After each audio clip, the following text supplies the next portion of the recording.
chapter 5. We are coming to the conclusion of our series, our doctrinal study on biblical parenting. We began this study early in the year and been working our way through this each week, trying to encourage our families and even those that do not have families on what it means to raise the next generation in the fear and admonition of the Lord. And so we come to our final principle of biblical parenting. There were 7 of them, or there are 7 of them. The first one we began with was to lay a solid foundation. Foundation is so crucial in raising a family. What is that family built upon? The second principle was to maintain consistent communication. Again, communication is critical if a family is going to thrive. It is essential for a husband and wife. It is also essential for parents and their children. The third principle was to cultivate godly character. As the parents understand what God's objectives are and what His intentions and His desires are, to take those and convey them adequately to the children, remembering, first of all, that we must be willing to model that character ourselves. If we do not model that character, then we should not anticipate that our children are going to model it as well, but to cultivate godly character. The fourth principle of biblical parenting was to administer loving discipline. We cannot raise children in the nurture and admonition of the Lord without loving discipline. That is a part of biblical parenting.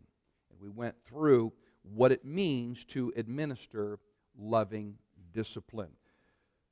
The fifth principle was to promote a spiritual atmosphere. Promote a spiritual atmosphere. That goes to the very nuts and bolts of what it is like in the home.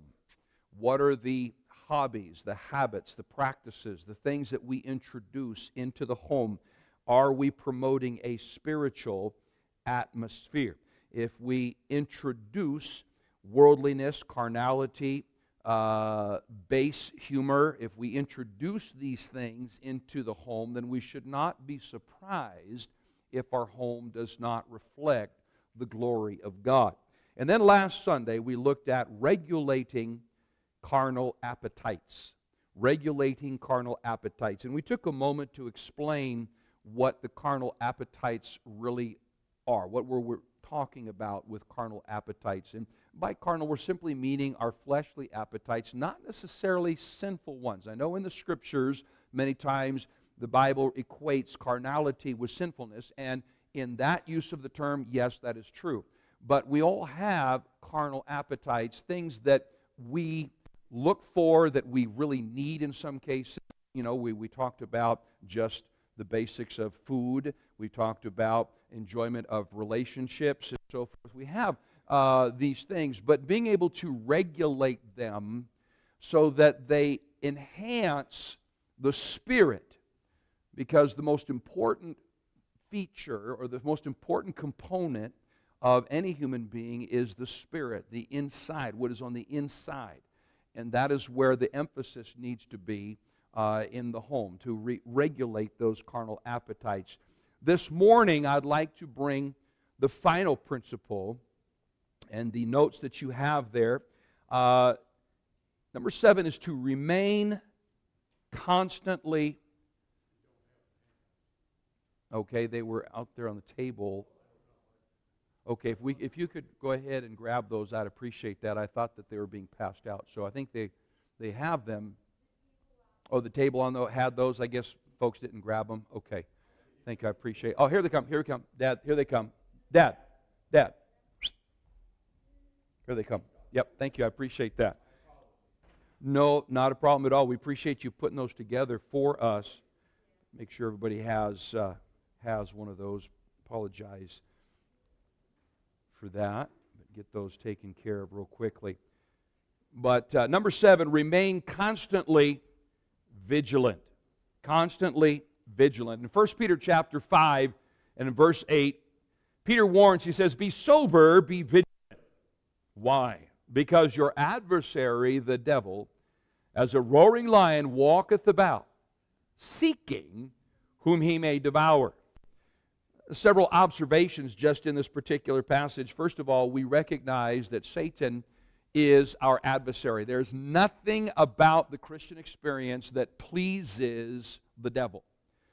There's nothing that we can do that pleases God that also pleases the devil. He is in opposition to every element, every facet, every single ingredient of Christianity that God has intended for us. That is repulsive to the devil. He is an adversary. He is an enemy. He is an opponent. He is an obstruction. That is what the devil is. And Peter makes it very clear that he is not someone that you can sign a treaty with, not someone that you can compromise with, not someone that will understand. No, he is always going to push and push and push to introduce everything that is vile, everything that is fraudulent, everything that is decadent into the home and into our children. There are no limits to what Satan will try to bring into the life of an individual. We've asked this question before.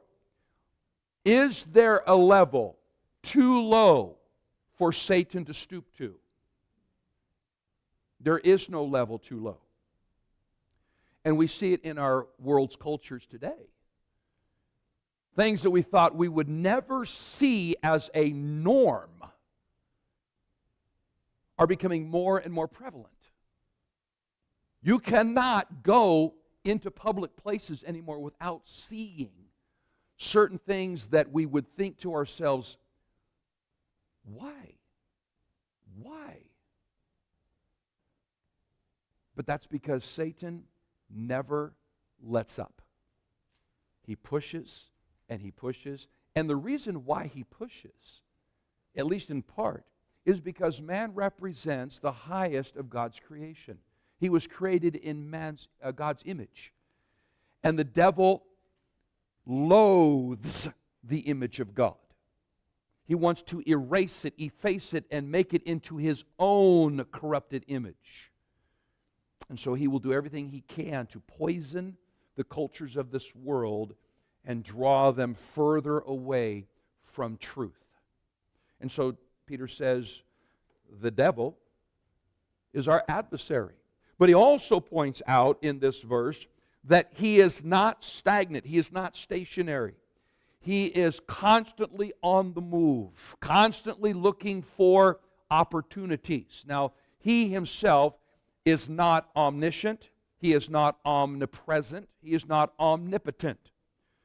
But he has his minions, whether they be spiritual, such as demons, devils, or even his human instruments that have allowed themselves to become a repository for evil. They are everywhere, and they're doing his bidding, seeking to draw the souls of men away from God. And that's exactly what he says. He seeketh whom he may devour. He is actively pursuing souls. He doesn't take a vacation. He doesn't take a sabbatical. He doesn't let up. And sometimes we think to ourselves, how did we get to where we are? Well, it has been fermenting and percolating for thousands of years. We saw at Babel Satan's first global attempt. God dispersed the people. But that doesn't mean Satan quit. He didn't run up the white flag and surrender. He simply went underground. And he's been working underground ever since, in the governments and the cultures and the societies of mankind all over the globe. Yes, he is not sitting still. So the parent must be vigilant. In your notes, Christian parenting is a 24/7 proposition. It requires constant vigilance. Our adversary, the devil, never takes a vacation, never calls a truce, never takes a day off. Likewise, a parent's vigilance must never lapse. This vigilance must extend into areas that may seem benign and harmless. Satan is called a serpent. Of course, this goes back to the Garden of Eden. But he is referred to as a serpent. Now, a serpent is not a stalking predator. Now, the devil refers to him as a lion, so he is active. He is active. But the serpent is an ambush predator. They use camouflage and concealment, so then they can strike. You never see a python slithering through the grass trying to chase down a gazelle. Okay? It doesn't work that way. He hides in concealment and then strikes when his prey is within range. And that is what Satan does. He is an ambush predator. He looks for ways of taking what seems to be a very harmless thing. You have the deer coming to the water to take a drink. It's a nice, clean, still environment. Everything seems to be fine and beautiful, and it's drinking, and then strikes. And that's what Satan does. He strikes from ambush. And so there's some things that I think the parents need to be careful of. Letter A in your notes, privacy. Privacy. There should never be any secrets between couples, and never any between children and their parents. This needs to be something that parents instill in their children early on. Let them know that we don't keep secrets in our home. Now, that doesn't mean that as adults, parents hold conversations between themselves. There's certain things that we simply do not share with our children. Many times it's age appropriate, but that's not a secret. Parents, make sure your children are not encouraged to keep secrets. Anyone who has a friend who says, let's not tell your parents, that is not a good friend. That's not a good friend. That is someone who is being used of the devil to cast a snare. As a child matures, a certain degree of privacy is natural and necessary. However, such privacy should be afforded as the need arises and not become an excuse for shutting out the rest of the family. As our children got older, we understood that, hey, they need a little bit of privacy. Can't just come barging into the room with my daughters there. Need to knock. But it was as the need afforded. For example, if they were changing, getting dressed, okay, we closed the door. But we wanted to be careful that they did not find their room as a refuge from the family. Shut the door. This is my space. That's not a healthy arrangement. Sometimes we would close the door, but we would leave it ajar. Leave it cracked. It wasn't fully closed. So that there was a sense of privacy, but at the same time it was not shutting the family out. Parents, listen very carefully. If you allow your children to shut themselves off from the rest of the family, you are producing an incubator for potential harmful things. That's an incubator for sinful habit patterns, because nobody is watching, nobody is paying attention, there's no accountability. It is not healthy as a policy to permit children to seclude themselves behind closed doors without any adult supervision. Leaving the door at least ajar so as to allow parents to remain in visual contact with their children is prudent. Every parent should know exactly what their children have stored in their room and what activities they are engaged in. It is their privilege, their right, and their duty. As a parent, I have a privilege to know what my children are doing, what they have. It is my right. I have afforded them this space to live, and it is my duty to know what's going on.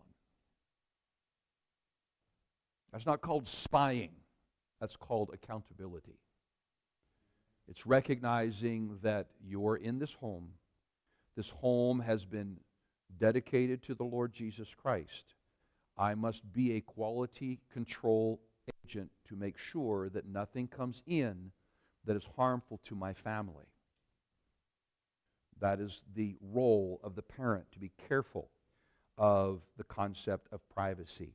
Yes, in our home, there was a privacy afforded. From time to time, it was unavoidable. It was only natural. It was necessary. But our children always knew that we could come in and see what they had in their room at any time we chose. And we wanted to make sure that the books they brought home, the music they were listening to, the things they had on their computer, if they had one.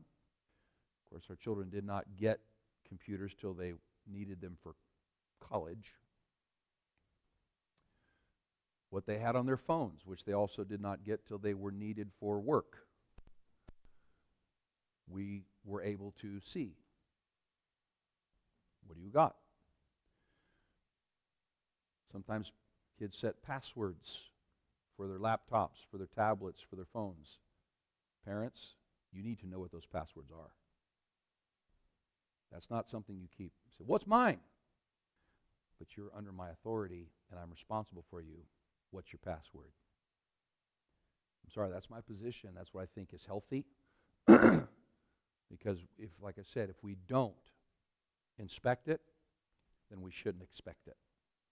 Don't expect it. Because sin will find its way in. Satan is an ambush predator. Sad, one of the most tragic things is for parents to say, I never knew. I never knew they were doing that. I never knew they were listening to that. I never knew they were going there. I never knew they had this person as a friend, that they were messaging back and forth. I never knew that they were reading that book. Everything rises and falls on leadership. We hold those that lead us accountable. What do you mean you didn't know?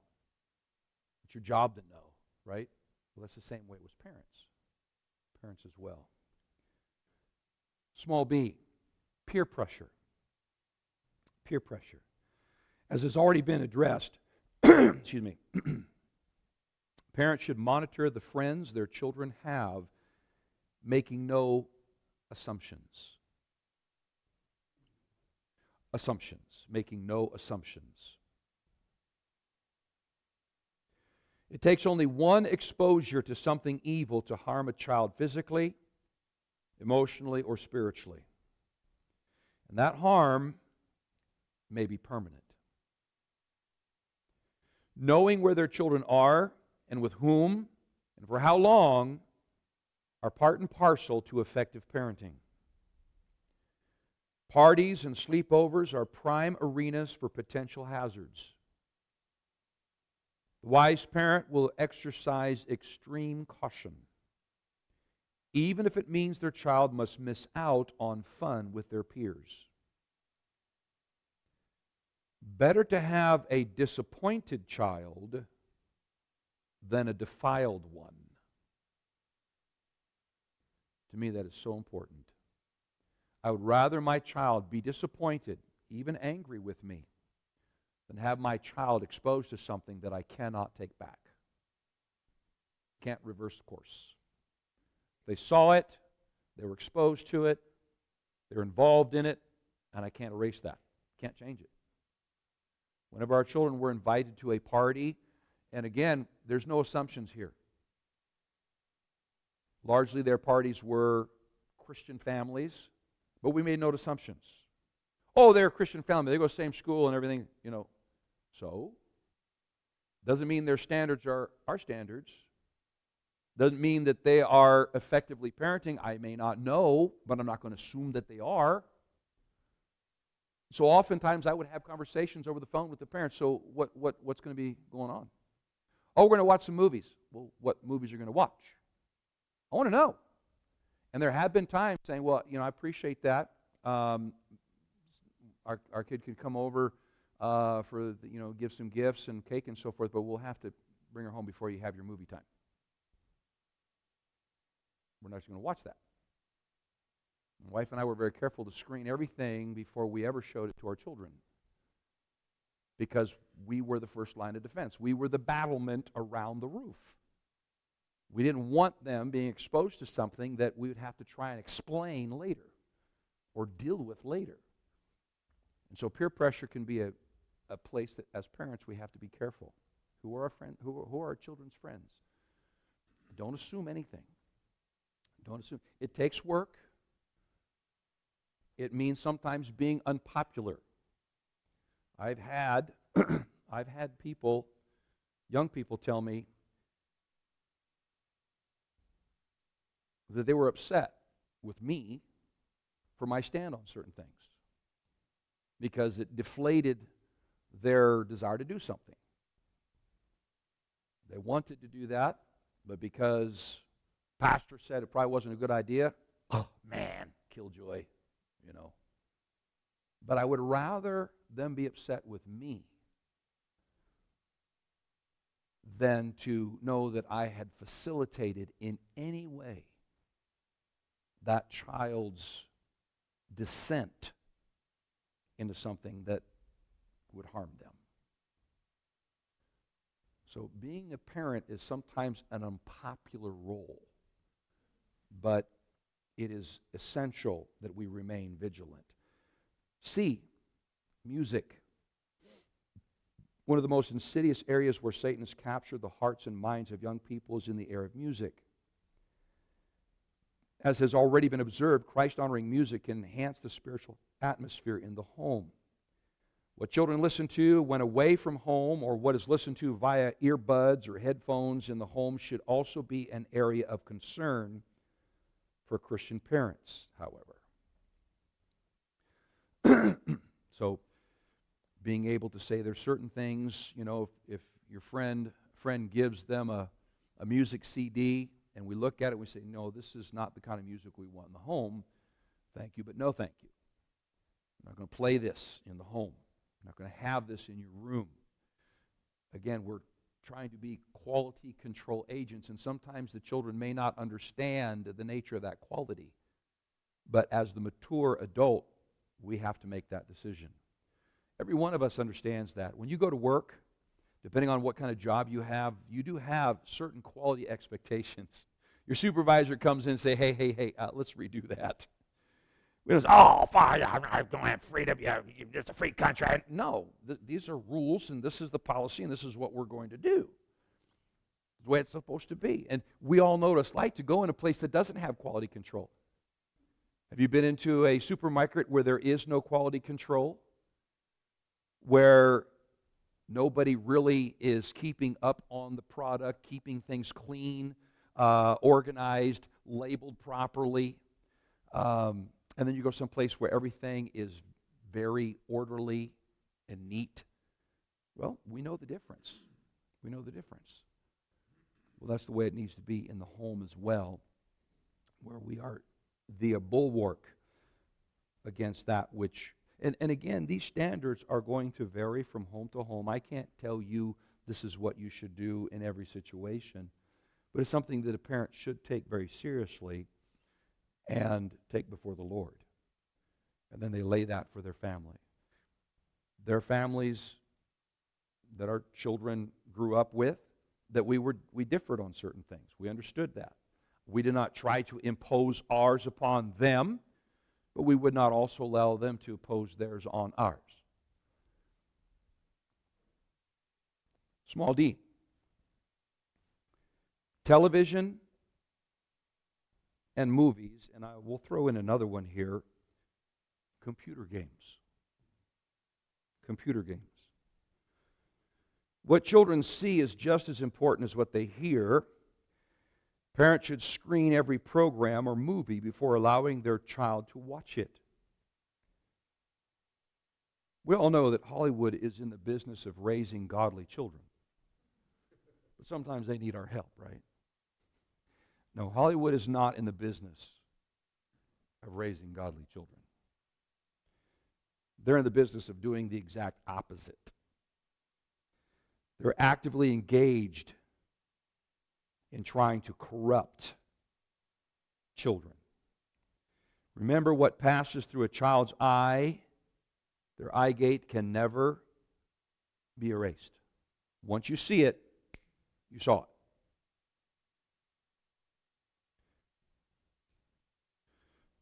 One of the things that, and it's true for hearing. Now, hearing, we can begin to forget, and time sometimes can make our memory of certain things diminish. Sometimes you watch, say, a movie where there is a court case and the judge says the jury will strike that, you will not consider that. Well, they just heard it. So like, how do you completely erase that from your mind? Well, same way with, once that child has seen that on the screen, once they played that game, how do you erase that? It's there.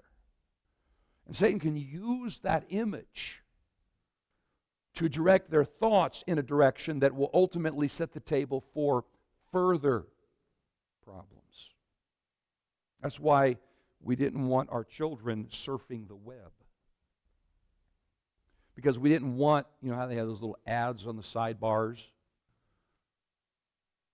We didn't want them bumping into some of those things and seeing some of those things that might get them thinking in a direction we didn't want them thinking. Now, I think there are certain controls and things, parental controls, that can help. I think it's very wise to implement those. But television, movies, video games, all of these need to be regulated and vigilantly monitored. Small e, online access. I kind of already touched on that. The source of much evil is found on the internet. The wise parent will be extremely careful when it comes to exposing their children to its influence. A child should never be allowed to access the internet unsupervised. Internet filters can be helpful, but should never be viewed as a fail-safe measure. An unsupervised child with a cell phone, tablet, or laptop is a recipe for disaster. We have a culture of corruption that feeds on the naivete of parents and on the innocency, supposedly, of children.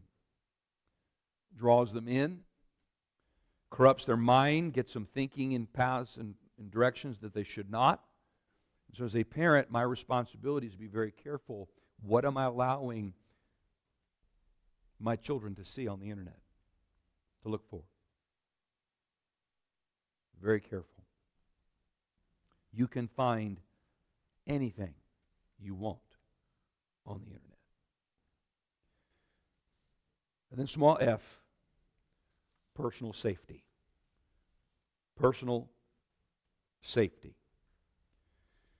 In the book of Ecclesiastes, chapter 4, Solomon writes, 2 are better than 1, because they have a good reward for their labor.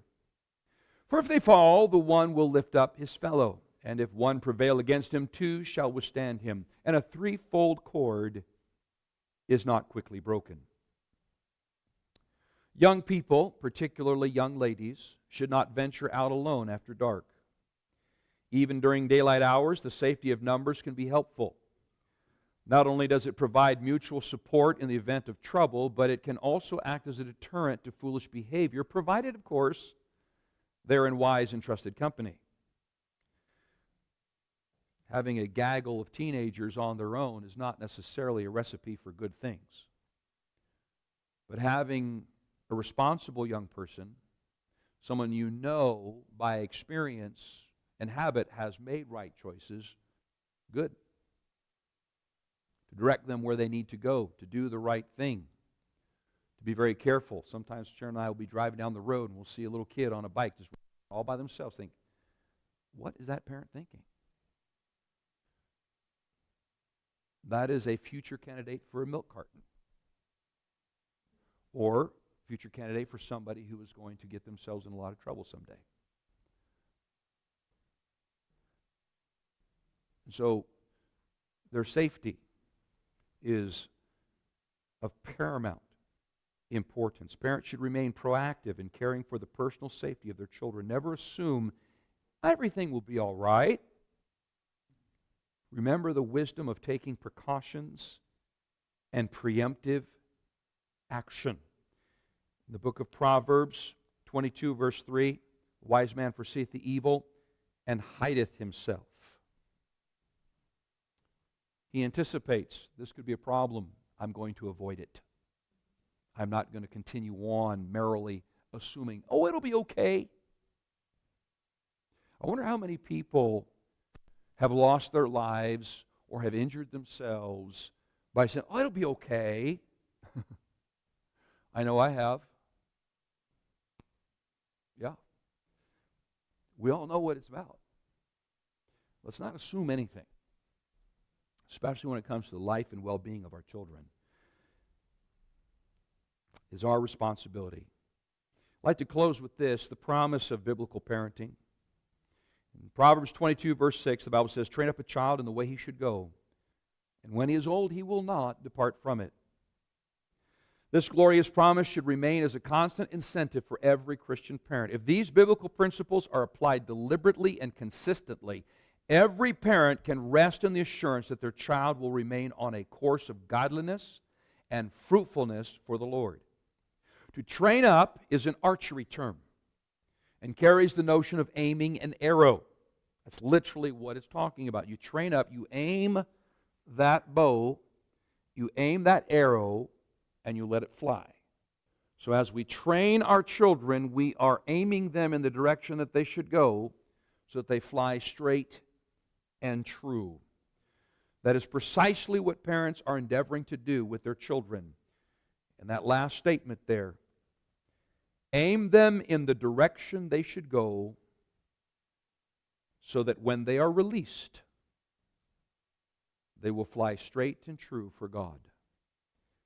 Aim them in the direction they should go so that when they are released, they will fly straight and true for God. That's precisely what we as parents are endeavoring to do. Yes, Walt.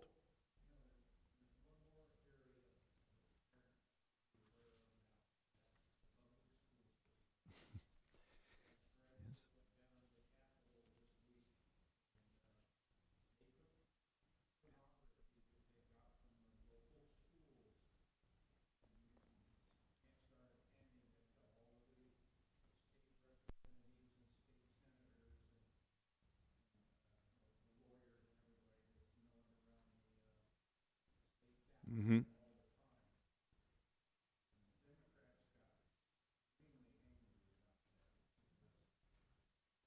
This is being exposed.